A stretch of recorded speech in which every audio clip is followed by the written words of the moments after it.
My name is Emma, and I'm the lucky person who gets to welcome everybody for the first time. So, we here at Bird in Hand are incredibly excited to welcome poetry enthusiasts, people who are going to read tonight, people who are just here to listen. For regulars who didn't know, this is the first of what is going to be an ongoing series on the second Sundays, late afternoon, early evening at Bird's Hand. It's going to be dedicated to poetry going forward. And for that, we have to thank Dave Yezzi, who's sitting here to my left. So I think a round of applause. And our host, Stephen Reichert. And Claire Banks from Smarter Space. Claire Banks from Smarter Space. And from Mayfield, just due east on 33rd Street.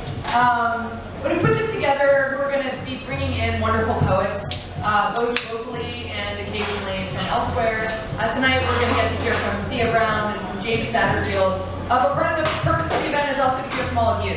And so we've got a sign-up sheet up here at the front. A few folks have signed up. We're going to hear from you. We're going to hear from Thea, I think Thea, maybe first. And then come up and sign up again. What we want to hear is one beautiful poem from as many people as possible. And for those who maybe didn't intentionally come for poetry tonight, one of the things we really like about this is it's sort of like, we are bringing poetry to you. Poetry should be in our lives more. It should be in places like this more. And we are incredibly excited to get to support that. So I'm going to hand it off to Dave, and he's going to hand it off to others. And thank you for being here. All right. Bird in Hand.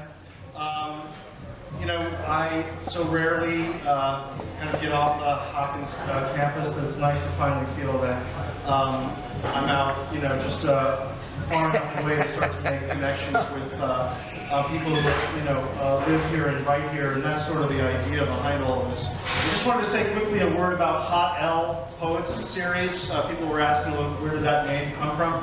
And it's just, it's a little sort of in-joke for myself alone, but I'll fill you in. There's a playwright named Lanford Wilson who wrote a great play called The Hot L Baltimore.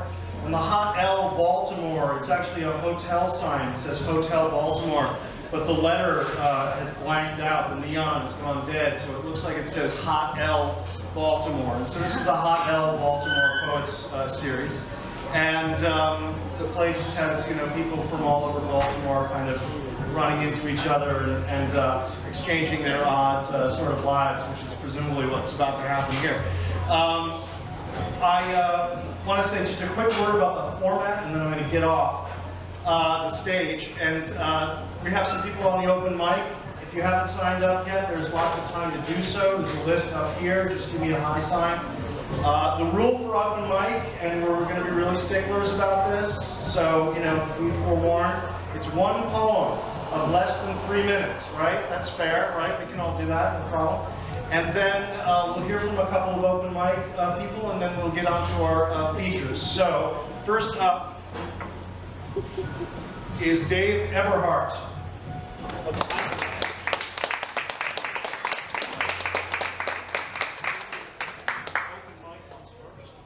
Yeah, we do a little open mic, a little feature, a little open mic, a little feature.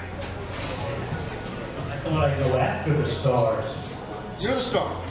Now, hold up the sign was 3 minutes. Got back to short poems. I'm trying for some Ready, go. all right, postmodernism stuff. And the reason for short poems to me, and here it is. Can I really do short poems? I think I did. 3 minutes to take it away. 2.5. Sample. Vermont, could be New England. Stone walls dissolve through the woods. The word dissolve does so much in this fragment. Word painting, do not see it much in modern poetry. Best left is a fragment. Tired of defending my longer pieces that people find obscure. They are obscure. I grew up with obscure Ukraine, Thomas, Eliot, Breton, Rimbaud. Okay, more short poems. I dreamt last night of a snow leopard. This is prose. We'll skip that. That's prose. Found in the movie Mad Max Fury Road. Title, The Green Place. To the west, beyond the mountains. Poem found in the movie The Big Short. Truth is like poetry. Most people hate fucking poetry. How much time did I look? Me too. 1 minute. Peroratio time. My slam poet friend likes to use it as a line. Poetry is like a person that doesn't look you in the eyes. Oh, good. Dude, that's it. Thank you, my friend. All right.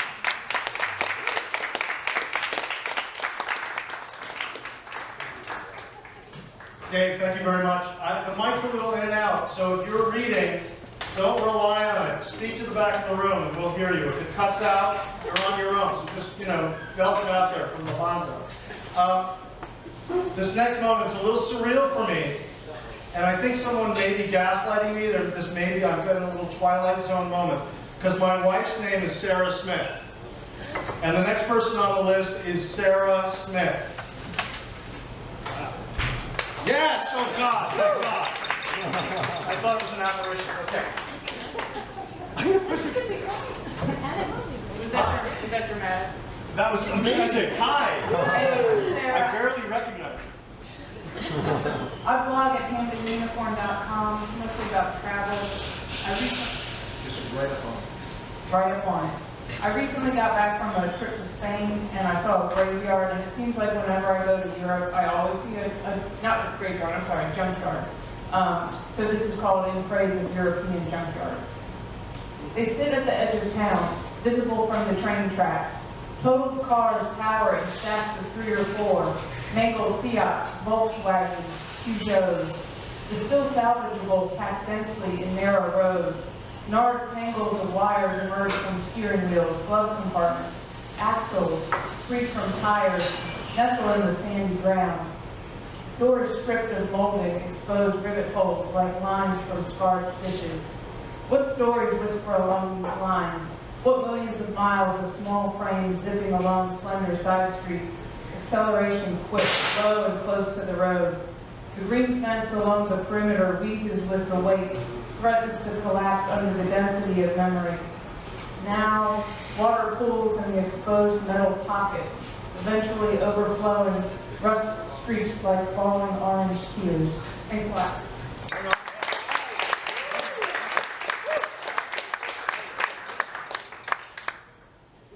Sarah, that was amazing. Thank you so much. That was fabulous. The next open mic reader is Raphael Daryl. If I'm saying that right. Yes.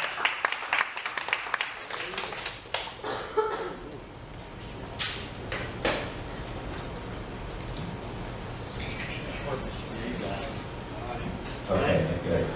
I'm going to read the most recent poem that I've written, which I wrote in December to try to kind of flesh out an aspect of a full, of a book-length manuscript. I've put my glasses.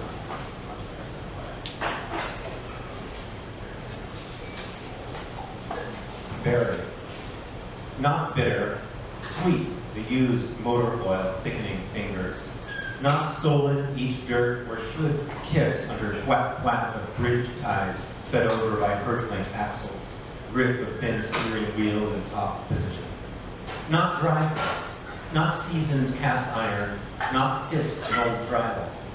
Not husband, talk cast and wrench, not rainfall. Up from the furnace cellar, musty of brown cement, up at an angular pursuit past rotted ply. No time for linseed, butterfly beams, eyelashes cast to the river, nighttime's hot arteries running red lights, November whistling through absent clappers, no snow, not now, not past, not eyelids resting of their own accord.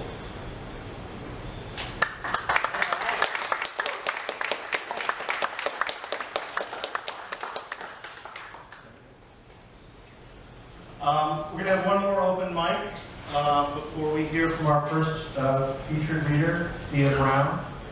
And I am pleased to welcome Ned Dolly.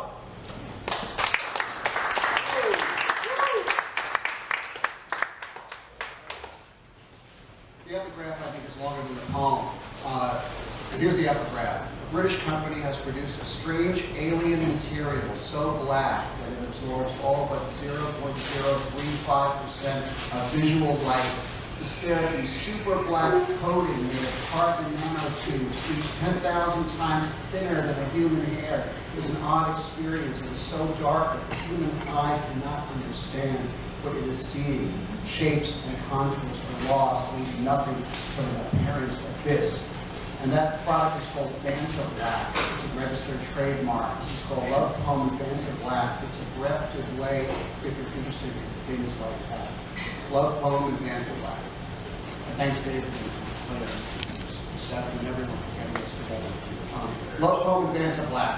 If Vanta Black's the blackest black, spectral presence, an abyss absorbing all the spectrum's light till nothing's left. What draws our gaze? Our eyes can't hold black so deep, so perfect. Is it looking back? We meet its stare, a cleric's tunic ready for the end of days, a stray stealth bomber's covert flight, a squid's ink swirling under sea. Look deeper still. Can we escape the endless gulf it tears in space? Black stars struck from the zodiac, we burn, impatient to ignite.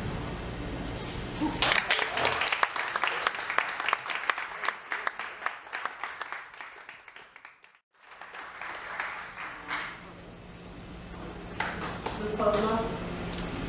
I'm a freshman at Hopkins, and you all started my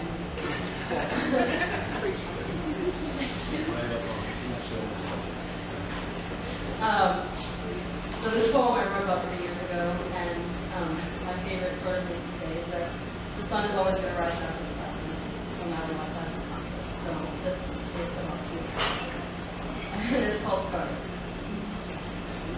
My skin is riddled with a fair few scars. There are delicate, elegant, hardly scratch the surface, and there are the thick, the ropey and raised, the ones that still ache when I press on them. Not many people get to see all my scars, but when they do, they give me advice on how to obscure them from view. Cleverly deceive people, because if they think my skin is a blank canvas, never marred or mangled, soft and unmarked as the snow before the footprints. I don't want to hide them, even the ugly ones. When lightning strikes, the air is torn apart, electricity smites through the atmosphere, and the air is sure has lost everything at that point. Torn asunder by some unknown, inescapable enemy. Its screams are lost at first, as science would have it. They're lost until a few seconds later, when the air forces itself back, crashes back together, creating the most terrifying and powerful cacophony. It's a sound that, even though it's not a harmful one, people in the night fear the most. People who see my scars do not fear what put them there. They're unsettled only by the marks left on my skin. They don't know how to act. Do I ask where they came from? Do I reach out and brush my hand over the wounds? Do I simply say, I'm sorry? They fear my scars because scars are blemishes. Because the evidence of a perfect life are skin, smooth and intact, mind sound, clear and peaceful, body able and agile and healthy. My body has its own thunderstorms. The lightning is hardship, pain, and loss. The lightning is a silver blade fashioned from scorn and heartbreak. The lightning tears my soul and skin apart. Neither can cry out of pain. The storm continues on in all its splendor and raucous. Glints of tragedy are seen amid the wind. Precipitation, red and metallic, hot and salty, pours down and out and renders the incisions obscured like the rainfall muddling the view of the driver at night. And then, the only miracle that can happen during a storm. My skin, my mind, my soul, against all odds, after being slashed through time and time again by their own bolts of lightning, grind themselves back together, and they create their own thunder. Skin knitting itself back into place, molecules crawling out desperately to find each other amid the chaos. The skin crashes together in a spectacular display, and people can hear it when they look upon my body. They can hear the sound the skin was supposed to make back when the lightning came to strike it down. The sound comes in the form of ridges crisscrossing themselves over and over, and I wear them proudly. I wear them proudly, as if to say, once upon a time, I was torn apart, but I am no longer servant to the storm.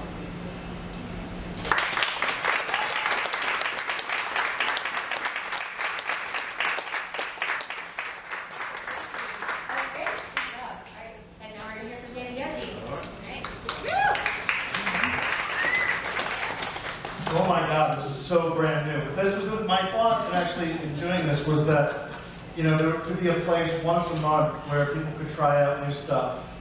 And I didn't have anything until just yesterday, and I thought, well, I can't really show up with nothing. That would be ridiculous. And so this happened. It's good.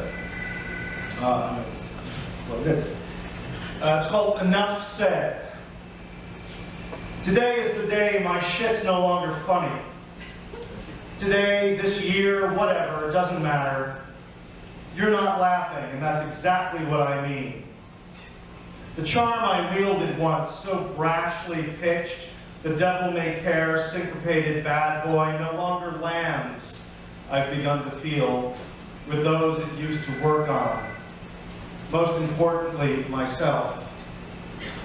I'm boring someone. Wait, oh yeah, it's me. Everything's been slammed into reverse except for rising blood sugar and hair plugs. Those, though no one's said it yet, keep on, keep on. I made you laugh until it hurt and tears stained your cheeks and we cried, sweet Jesus, stop it, you're killing me. So funny, so funny. But so it's tricky. And though I can't say when or how, it's not my handler's fault and not my manager's or my agent who now gets 10% of zero. Maybe in rolling too hard I wobbled, or else I fed in secret the sense I was a genius. After all, I had invented Earth. This thought rots through like a bad banana as I come running from the backstage, hit that peel and land a half-gainer with a twist square on my face. The crowd gasps as if millions of voices suddenly cried out in terror and were suddenly silenced. Then one guy yells, "Oh damn, that shit is funny." Thank you.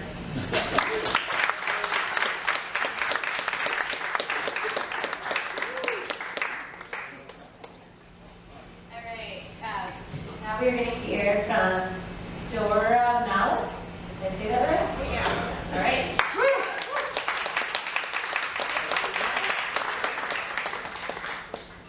Hello. Thank you all so much for putting this together. This is wonderful. Thank you, Thea, for your beautiful reading, and everyone else too. So I told myself that I would only read whatever the newest thing is that I have. If this will keep going, then this will motivate me to share new things. It's called Last Ultrasound. The wand warms to me while your pieces swim into focus. Where I would want to find first your face, the technician is after numbers now instead. Zeroing in on measurements, dragging circles across your screen to circumscribe your head and abdomen, taking her virtual ruler to your femur. I'll have to trust we'll have time soon enough for your close-ups in person, for me to catalog your features framed in air instead of water. For now, there's your liver. There's the arch of your beating heart. In the scan's earlier iterations of past months and weeks, the tech indulged us, lingered on your fingers and on your profile's pose, zoomed in on the wavelet of your nose and out to catch your body in its entirety curled inward like a shrimp. Let us take a souvenir, a glossy picture strip not unlike the one that I insisted on taking with your father, far before a moment when I could have called him that, as I tentatively practiced doing now, when I fed my dollars into the slot, pulled back the curtain, and pulled him into the photo booth at the Boardwalk Arcade. Back out past the skee-ball, whack-a-mole, and shooting games, I stood with my back to the breeze from the ocean to protect the evidence, poured over our particulars, this smile, that kiss, caught in black and white. The transducer glides across me one more time, catching your ribs, which flash bright slats across the screen like sunbeams filtering outward, playing through the currents that cross the shards and innards of a galleon submerged. In this figure, I'll be direct so you can be the treasure. Or weighted, weightless, waiting, we can all converge on the scene as simply fellow divers. The you that's in me now, the you that I'll meet later, the sonographer, your father, and I.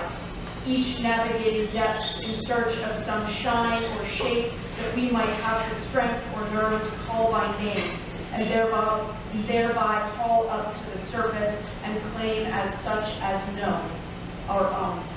Thank you.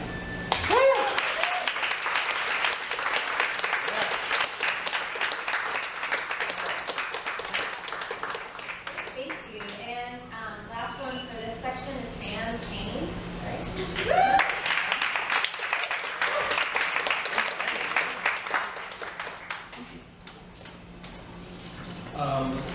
Dora's poem inspired me to also read, this is a, if I can find it, inspired me to read kind of a messy love poem. It's Valentine's week. 7. 7 is the copper anniversary. Our love is old enough to sneak into the construction site behind its elementary school and throw rocks at the heavy machinery. It has a wonderful clang. You are still afraid to bring up the word you fear I hear as chain, but our love is nearly old enough to be baptized. It knows when it is sin. I'm sorry I make you afraid, make your parents ask you things you think you can't ask me.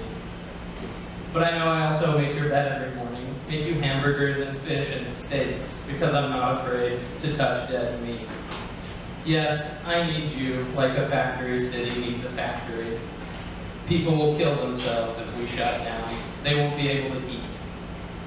Love, I know you want to kill me, because I want to kill you all the time. But then we couldn't go on super awesome day trips, or split a dozen oysters, or come at the same time. I remember every needle of every pine you smelled in Tahoe, the exact scorch of Baldwin Beach's ovate grains of sand. After that summer, everybody broke up. But when we fight, I promise to try to be the 90s Utah Jazz to your Chicago Bulls, the Townie Environmental Group to your conglomerated copper mine, the Democrats to your Republicans. I won't try hard enough to win. Like Catullus says, if you be the angler's fly, let me be the fish. Let fillets be sliced from my ribs. Let me make a mustard sauce and marinate and grill me. Let my blazing be enough for both of us.